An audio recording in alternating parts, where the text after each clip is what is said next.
gripped the steering wheel, watching the yellow dashes of the highway blur by in the glow of my headlights.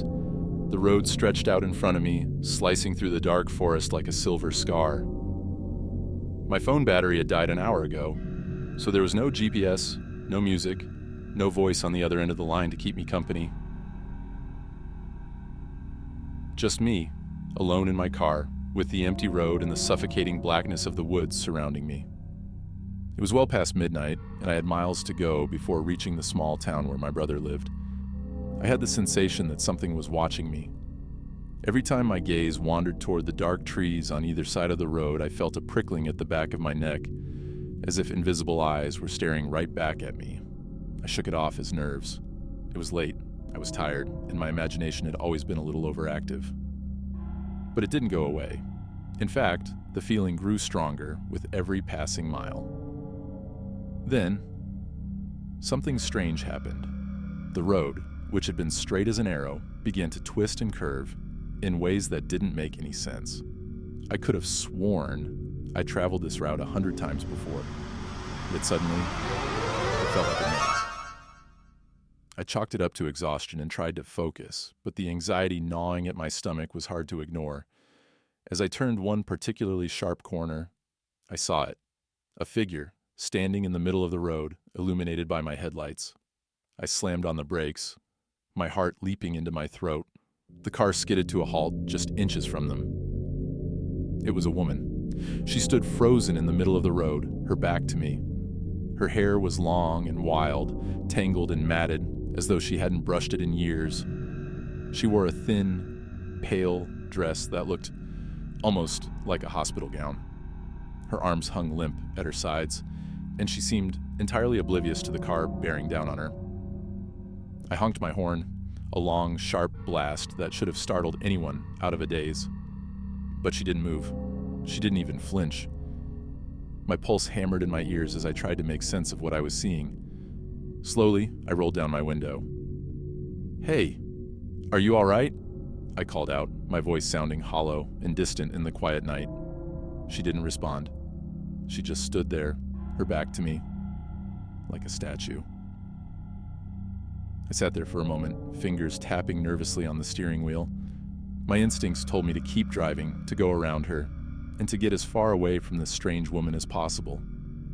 But a sliver of guilt gnawed at me. What if she was hurt or lost? What if she'd been in an accident? Against my better judgment, I opened my car door and stepped out into the cold night air.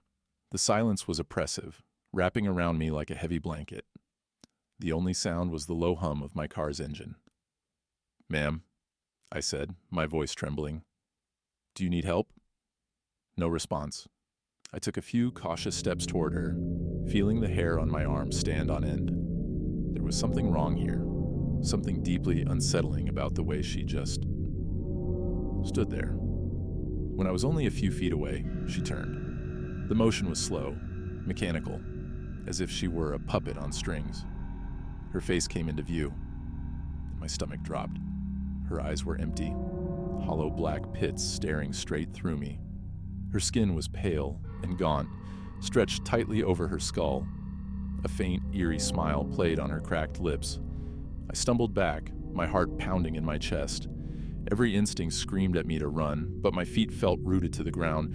She took a step toward me, her bare feet scraping against the asphalt with a sickeningly slow drag. "Help me," she whispered, her voice a dry, raspy breath. I couldn't move, couldn't breathe. The words stuck in my throat as she took another step closer, her empty eyes boring into mine. She raised a hand, reaching out to me with long, bony fingers that looked more like claws than anything human. Then, with a burst of adrenaline, I snapped out of my paralysis and bolted back to my car. I slammed the door shut, fumbling with the keys as my hands shook uncontrollably. Finally, I managed to shove the key into the ignition and started the engine. I glanced up, praying she was gone.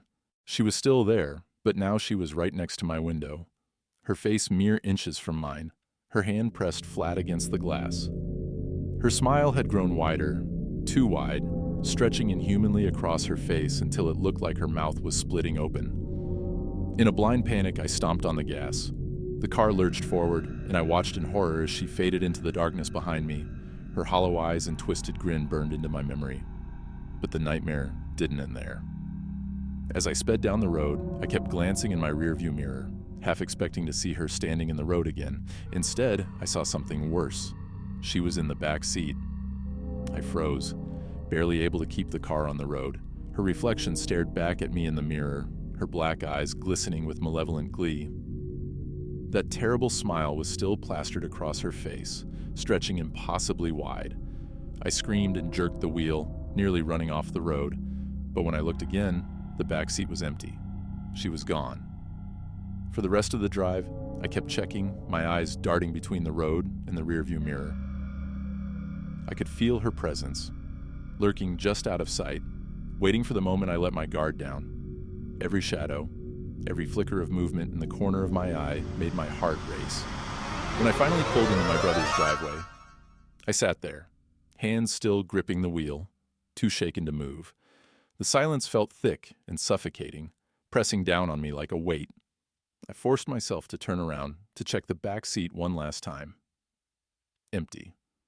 But as I reached for the door handle, I heard it. A faint, dry whisper from somewhere inside the car. Help. Me. I bolted out of the car, slamming the door shut behind me. I stumbled up to my brother's door, knocking frantically until he answered, his face filled with concern. What happened? He asked, eyeing my disheveled state. I shook my head, unable to find the words. I didn't tell him what I'd seen, and I never told anyone else either. But every now and then, when I'm driving late at night, I check my rearview mirror, half expecting to see those empty, hollow eyes staring back at me. And every time, I hear her voice, whispering from the shadows. Help me, you said